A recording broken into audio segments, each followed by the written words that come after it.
1 फरवरी 2026 को हमारे finance minister ने 2026 का बजट पेश किया और ये बजट सिर्फ नंबर्स का डॉक्यूमेंट नहीं होता।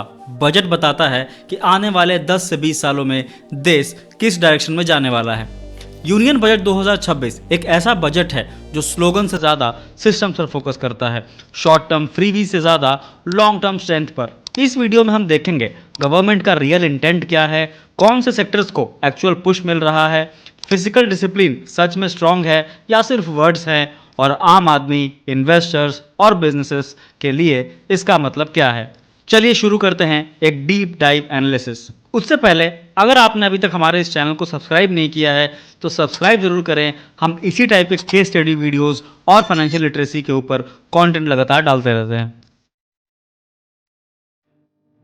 बजट 2026 का कोर थीम है action over ambivalence, reform over rhetoric, people over populism. Government का क्लियर मैसेज है इन्फ्लेशन कंट्रोल में रहे, ग्रोथ 7% के आसपास सस्टेन हो, फिजिकल डिसिप्लिन सेक्रीफाइस ना हो।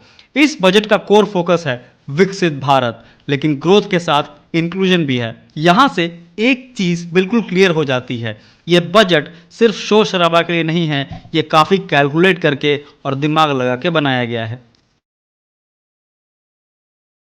मैन्युफैक्चरिंग इस बजट का सबसे बड़ा विनर है। गवर्नमेंट ने स्ट्रैटेजिक और फ्रंटियर सेक्टर्स पर फोकस किया है। Semiconductors, electronic components, rare earth permanent magnets, defence and aircraft manufacturing, chemicals, textiles and container manufacturing.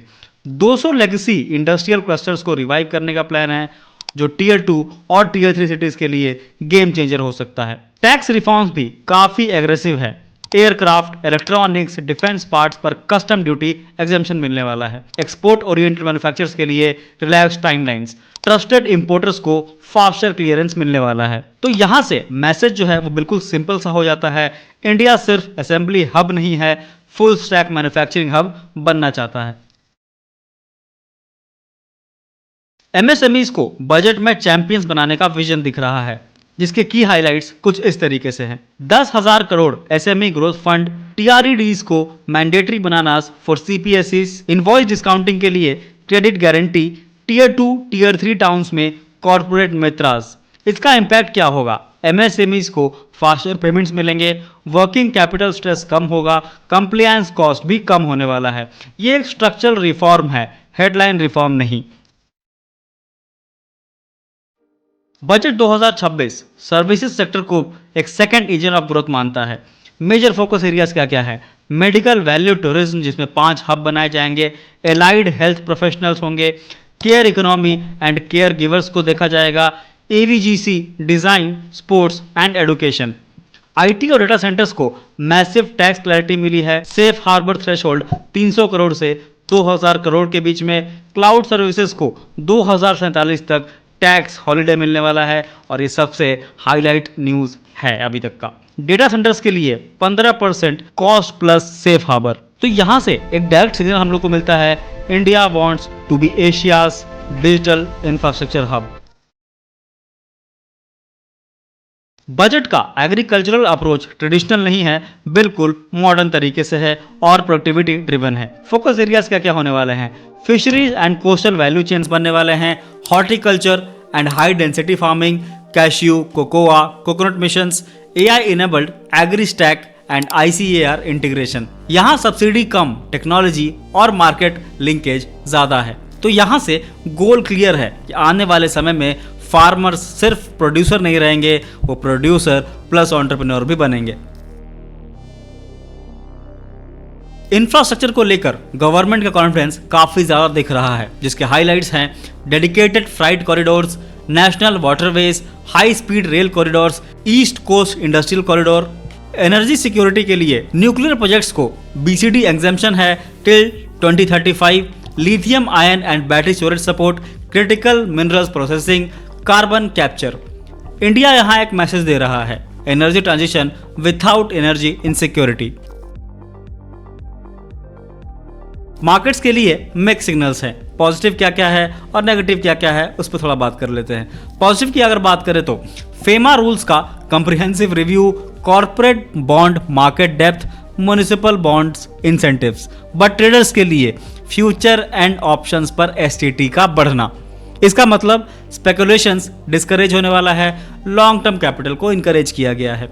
Tax side पर कंप्लायंस डिस्क्रिमिनेशन होने वाला है, स्मॉल टैक्स पेयर्स को रिलीफ मिलने वाला है, मैट में रिफॉर्म्स होने वाला है, फॉरेन एसेट डिस्क्लोजर विंडो भी मिलने वाला है। ओवरऑल की अगर बात करें तो यहाँ पे ट्रस्ट बेस्ड गवर्नेंस हो रहा है, फियर बेस्ड कंप्लायंस नहीं। अब सबसे critical part, physical math. Physical deficit 4.3% of GDP, डेब्ट टू जीडीपी टारगेट जो है वो 50% होने वाला है बाय 2030। कैपेक्स जो है वो लगातार बढ़ने वाला है और रेवेन्यू डेफिसिट को भी कंट्रोल में रखा जाएगा। ये एक रिस्पॉन्सिबल बजट है जो ग्रोथ भी चाहता है और रेटिंग एजेंसीज को भी सिग्नल देता है। पॉपुलिस्ट बजट होता है तो यहाँ कंट्रोल नहीं दिखता। अगर हम इसकी फाइनल वर्डिक्ट की बात करें तो वो कुछ इस तरीके से है। यूनियन बजट 2026 कोई इंस्टेंट डोपामिन बजट नहीं है। ये एक infrastructure plus manufacturing plus service compounder budget है। शॉर्ट टर्म में अगर बात करें तो मार्केट वोलेटिलिटी पॉसिबल है, ट्रेडर्स थोड़े अनहैप्पी से होंगे, लेकिन फिलहाल यूएस और इंडिया का जो ट्रेड डील हुआ है उसके वजह से मार्केट काफ़ी बेहतर रिस्पॉन्स कर रहा है। लॉन्ग टर्म की अगर बात करें तो बिजनेसेस, इन्वेस्टर्स, इकोनॉमी के लिए एक स्ट्रांग बेस की तैयारी हो रही है। अगर इंडिया को 2047 तक एक ट्रूली डेवलप्ड नेशन बनना है तो ऐसे ही बजट्स चाहिए जो सिर्फ शोर शराबा ना करे, एक स्ट्रक्चर को प्रिपेयर करे, एक बेस को प्रिपेयर करे जो आने वाले टाइम में बिजनेसेस, इन्वेस्टर्स और ओवरऑल इकोनॉमी को ग्रोथ दे सके।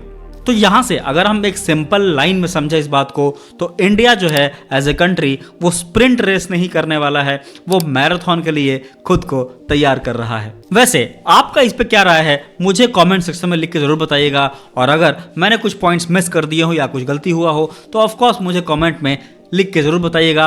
और अगर आपको ये वीडियो पसंद आया हो तो इसे लाइक ज़रूर करें, साथ ही साथ अपने दोस्तों को शेयर ज़रूर करें ताकि वो भी जान सके इन डेप्थ तरीके से कि एक्चुअली में ये बजट क्या क्या चीज़ों पे फोकस कर रहा है। और इसी टाइप के एजुकेशनल फाइनेंस रिलेटेड कंटेंट के लिए हमारे इस चैनल को सब्सक्राइब जरूर करें।